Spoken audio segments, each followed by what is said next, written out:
Assalamu alaikum, ciao, konnichiwa, bonjour, hola, good morning, Privet. How are you? Hope you're well. This is Ken at 10, as usual, taking you through the day's property news. Here in SW16, it's a little bit overcast, actually. We're glad for the cool weather. It's a little bit better than that intense heat. We hope it comes back nicely for the bank holiday. But a few things today on my mind. This is not financial advice, never would be, but I wanted to just mention interest rates because one of the things that's interesting or rather shocking at the moment is the buy-to-let rates for variable loans now have rocketed. They haven't just gone up a bit, they've absolutely rocketed. So what's happening is many people that were on a fixed rate that are now going to the standard variable rate are finding that their actual payable rate is doubling. And quite often this is taking away any profit from buy-to-let landlords. In fact, I was speaking to one just this morning who had a 50% loan to value and actually was finding that still it was just about doable. And that's with 50%. Most buy-to-let landlords, as you're probably well aware, are 75% loan to value roughly. So what will this mean? I just got thinking about what it will mean is two things. First of all, existing buy-to-let landlords will be scrambling to remortgage wherever they can because the standard variable rates are so high. Those that are on what we call permission to let, where they're on standard mortgages with a current lender, and they've asked for special permission to rent out their property because the circumstances have changed, they won't be able to fix their rates. Normally what happens is the lender will say, I'm sorry, we can't let you fix that rate because we've allowed you permission, but we're not going to now give you a preferential rate for doing so. And that means that they're stuck with the current variable rates. What I see happening now is two things. First of all, landlords will struggle with the difference between their mortgage payable and their rent, and therefore will look to increase rents. That's for sure. The second thing is you'll see some landlords that will actually go the other way and decide to sell. And I expect this will lead to a greater supply of properties that were for rental coming onto the market for first-time buyers. So good news if you're a first-time buyer looking for a flat. I think there's going to be a lot more available over the next few months. If you're a buy-to-let investor and you're considering selling, there are various ways we can help you there. We do auctions and we do sales where they're not reliant on you removing the tenants as well quite often. So do talk to us if you find yourself in that position. I think more and more landlords are going to find themselves in a position where they're kind of 50-50, should we, shouldn't we? And interestingly today, a headline that I saw on the BBC News website is the Scottish Council is buying homes to offer for rent. This is a bit of a turnaround, isn't it? All those years ago, we sold houses from the council sector into the private sector, and now they're going the other way. And the Scottish Council has been buying up private properties in an effort to provide more homes for its area. And this is Highland Council, and they started a pilot scheme. They bought, they're close to reaching the initial target of 100 homes, and they're saying that the latest figures show that they've got massive list of people on their housing register. Well, you want to see the one in London? It's unbelievable. Typical 2-year fixes have gone above 4% now, and that's a sea change in where we're at with rates. And a think tank wants stamp duty halved for fitting a heat pump. This is a good idea, I think. The idea being that if you promise to fit a heat pump, or there's some sort of way that they can tie you into fitting a heat pump in your home, then you could get a discount on your stamp duty to help you towards that. The problem being that heat pumps are so expensive that for most of us, they're not really an option. And the other problem, of course, is that they actually heat at lower temperatures. So even if you have a heat pump, you might need bigger radiators. You probably need bigger pipes to get the heat to the radiators. And so it's not just a case of one thing. And then you need better insulated homes in the first place in order to take advantage. So it's not just as simple as that. But I do think it's a nice idea, the idea that we can somehow switch people to green by incentivizing through stamp duty. I thought that was quite a clever idea.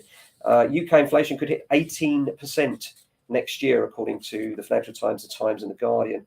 That's a shocker, isn't it? I mean, and there's only so much that the government can do, the Bank of England can do, in fact, because, they can raise interest rates, but this doesn't impact on fuel prices.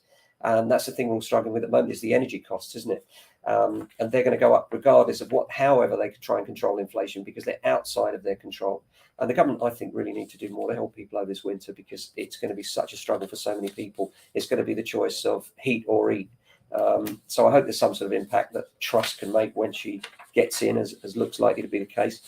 And the other thing is Europe's population is to halve as soaring prices force couples to have fewer children.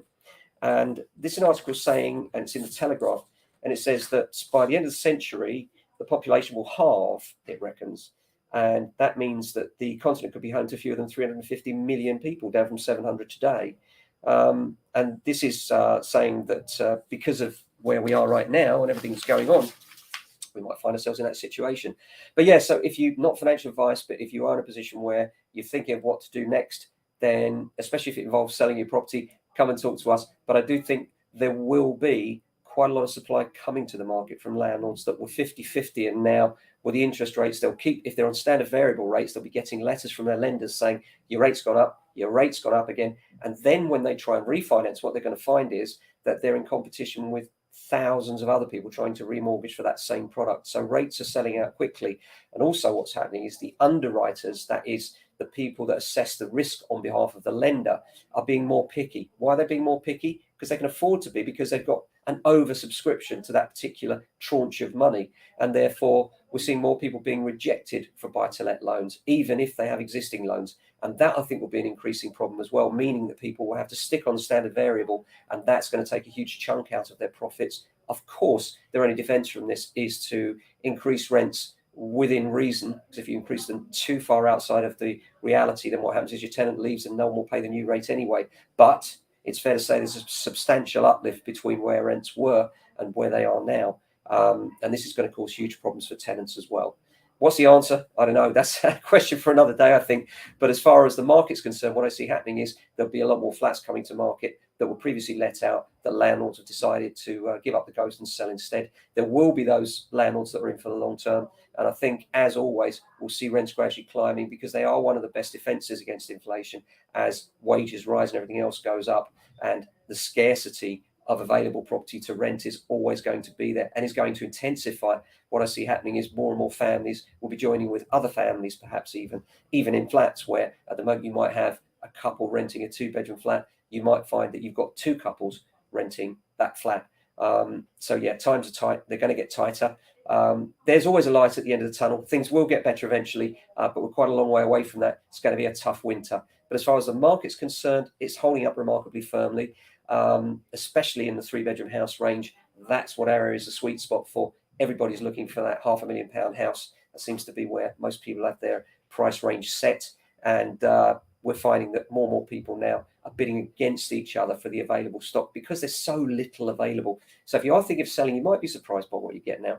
Do give us a call. As always, busy day today on valuations, and that's nice to see. And we're doing lots of work towards getting some more instructions, all in preparation for that all important time. You guessed it, the mums market. Why do I call it the mums market? Is that a sexist comment? Well, it might be, but it's not intended to be. The reason I call it the mums market is it's our experience that in September, when the children go back to school, all the emails come in from mainly mums saying, we're looking to move, we're looking for this kind of property in this kind of range. And we're getting calls for valuations from those same mums, because they're driven to it. And us men tend to be dragged along for the ride if the ladies decide that it's time to move. So yeah, we're looking forward to that. That always starts about the second week in September as things settle down after the holidays. And that goes through until about mid-October and starts quietening down after that.